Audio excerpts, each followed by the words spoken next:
Hello everybody, today we will be reading FGTeeV part 12! 12! 12! Okay, let's continue. She noticed how dark and dingy it was there. There could be anything in this water. They'd never know. Lexi held her breath. Maybe we should head back to the camp. Duddy scoffed. I didn't mean to freak you out, Lexo. Lexo. The lake also suddenly seemed huge. Even if they were to try, it would be a long road to shore. Even so, I think we'd better go back. Duddy's face fell flat. You mean back to Bigfoot? He must be gone by now. There's not much more for him to do there after he eats all the hot dogs. Come on, take the oars, she said. Duddy looked all around to make sure it was safe before putting his oars in the water. Then he moved them back and forth and rowed the boat back in the direction from which they came. Just be sure to steer clear of those rocks, Lexi said. Duddy looked over his shoulder and saw two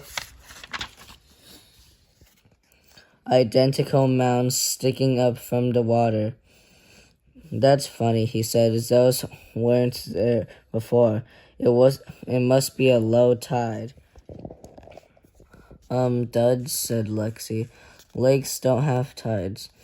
As the boat drifted past the rocks, they looked a lot less, rocky. They were smooth and actually kind of slimy.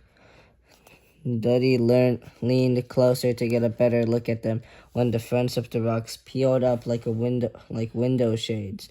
They were kind of blobby on the inside, and the center of each blob was a circle with a darker circle in the middle. Those aren't rocks, Lexi yelped. They're eyes. The monster rose up from the water. It was at least 3 stories tall. A mustache of long tentacles covered its mouth, and when it saw Duds and Lexi, it let out the loudest roars they'd ever heard. It's a kraken, Duddy screamed. He splashed the blades of the oars down into the water and pumped his arms back and forth as fast as he could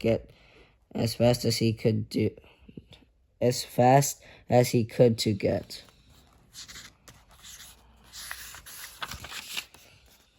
away.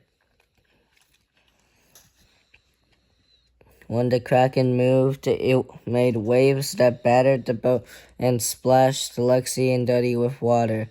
Ah, Duddy screamed. The water got in my mouth. Kraken water got in my mouth.